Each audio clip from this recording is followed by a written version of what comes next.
छप्पन जो अलग है पास है उनमें तो दशा में चलता मकाम फैल शुरू हो गया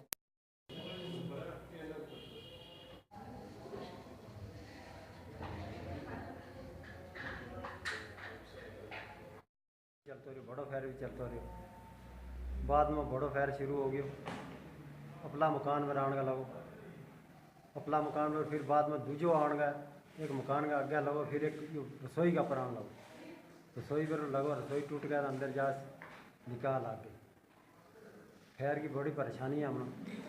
माल ना नहीं काट सकता आप बाहर खुला नहीं चल सकता हमने ले जाए कोई बैंकर दे जाए या गवर्नमेंट कोई और का चीज़ दे जाए जिसमें हमारी भी परेशानी थोड़ी दूर हो जाए सब लोग ना परेशान है बॉर्डर पर रहना बहुत मुश्किल का नाम हम रहा ये फायरिंग कौन से इलाके में हुई है कहाँ पे हुई? ये बगैर बगैर तेरा सोकड़ में हो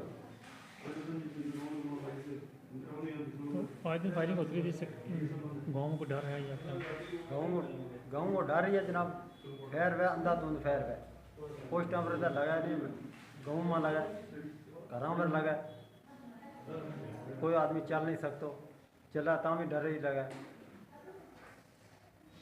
जमीन में काम करा ता भी डर ही लगा